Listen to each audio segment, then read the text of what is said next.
Hey guys, it's the Midwest IC Rail Fan 1000 here, bringing you with another model train video.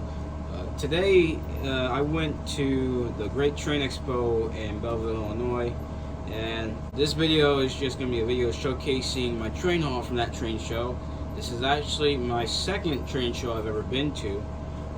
Same people that run the show, the Great Train Expo, but different location. It's in my hometown, so it's pretty awesome. I was able to go for both days because a couple of my friends were coming on separate days. Yeah, I just was able to go to the train show and I saved up some money. And here, right in front of you, is all the stuff I got from the train show. Also, just wanted to point out, this is just going to be a brief video. I'm going to try to keep it as quick as possible. But yeah, let's get started.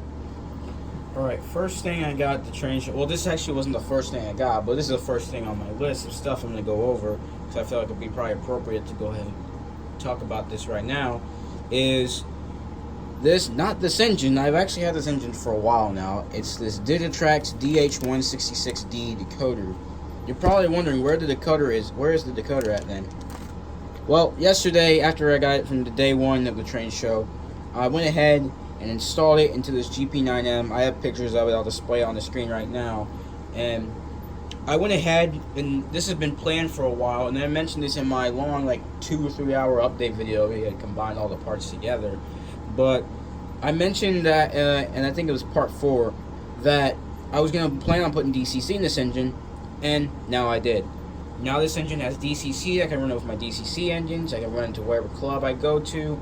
And yeah, that was the main reason why I bought the decoder, was to put it in this GP9M. So yeah. Okay, so here is some track I actually got for my track work on my layout, and it's about time because I finally got switches. I've been wanting these for a while, and I finally got them. These are Atlas Code 83, number 544, 22 radius turnouts. And these are perfect because I need these for some parts of my layout. I need one over in that corner over there, and then another one over here on this, like during this curve. The good thing I like about these switches is that this curve turnout is probably as equal as like one of these 22 radius curves. That's basically the reason why I got them, and it worked on my track plan I had set up through SCARM, and I went ahead and went with that.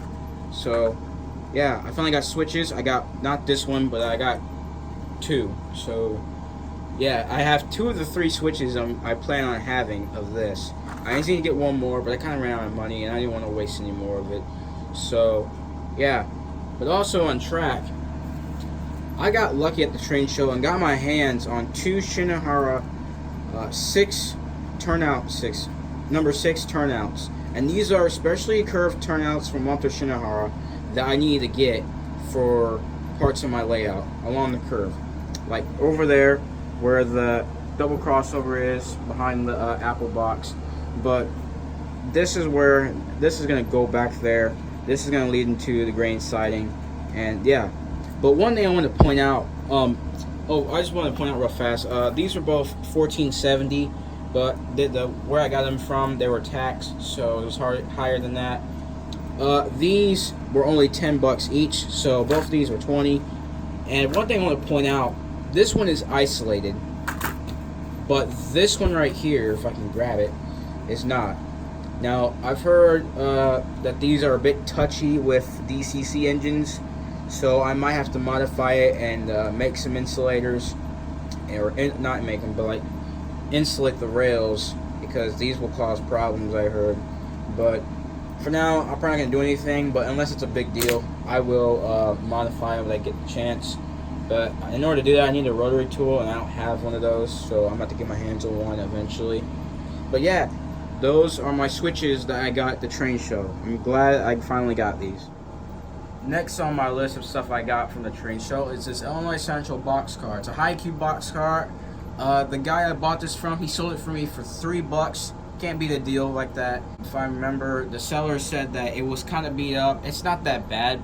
I can tell what he was talking about. This door right here, as you can kind of see, it's pushed in a little, and the trucks are starting to kind of fall out. but I don't know, I think it's because they're not screwed in all the way. But other than that, runs smooth. Bonus comes with KD couplers, if you can see that. I don't know if I can, but or I don't know if you can because the screen is blurry. That's probably the best I can get it. My apologies, but these are KD couplers, and I guess it looks like it's slightly weathered. I can't tell if it's custom painted or not. It feels like it is, but at the same time, it's actually not a bad car. It's really good. I like it. So thank you to the seller for giving me this car for only $3. It's a pretty amazing car. Alright, so we're getting into the engines now. At this train show, I got 2 engines. I plan on having this to be like a thing. When I go to train shows, I probably get at least 1 to 2 engines. I don't want to get any more than that. I got this engine. This is a Concorde Illinois Central GP38. From what I saw online, this is a GP38. Thing is, it's got the right radiator fans, but it doesn't have that box right here where GP38s usually have. So I don't know if it's just like a certain build the IC had. But I tried looking at pictures of this engine. There's no picture of this exact engine, but a lot of pictures on this engine on HO scale. Now, obviously, this is a worn engine. It's got parts missing. It's missing the horn pretty much. There's only one part of the horn left. One thing I want to point out on this engine is that this Concorde engine has an Atlas drivetrain. Now, I don't know if this is for all Concorde engines, but I think it is because they have a very similar design. I've seen a lot of them, and it's a pretty unique design, to be honest. I already took apart this engine because it does need some cleaning. I can tell you this, if I can get it back on the rails, I'm sorry about that, but it doesn't run that well forward, but it runs decent backwards. When I bought it, the chassis was on backwards, so I had to swap it when I took it apart. And yeah, that's about it from this engine. So hopefully we can get this thing restored and get new parts on it for some places, make it look good, and yeah, maybe one day we can have this thing with DCC and sound, but who knows from now. Alright, last but not least on the list is this engine right here. This is another GEY cab I finally got my hands on. This is a Bachmann Spectrum CSX C40-8W 7652. Already test ran it, and it runs like a top. Doesn't need no cleaning at all. Runs really, really well. I'm not gonna run them on camera, but if I show you in another video sometime in the future, I can tell you for sure it does run really well. Yeah, that's all I can say about this engine. This is a really good Bachmann Spectrum engine. Eventually, I want to put DCC and sound in this engine at one point, but yeah. Oh, and by the way, I just want to point out these handrails are already broken by the time I got this engine. This was already like that when I bought it, but I could probably dab it up with some super glue or something, and then that's probably about it. But that's the only like bad downside of this engine is this broken handrail. But other than that, this engine looks really good. Bachmann did a really good job on this engine. So I hope you guys enjoyed this video. Please give this video a like and comment about what you like about this video if you want to. Don't forget to subscribe and check out my other model train videos if you want to. Expect some more videos from the layout, hopefully another layout update in the far future. And then also maybe some reviews on these engines. I can get a more detailed review on these engines maybe if you guys want that. So thank you guys for watching, and I'll see you guys next time.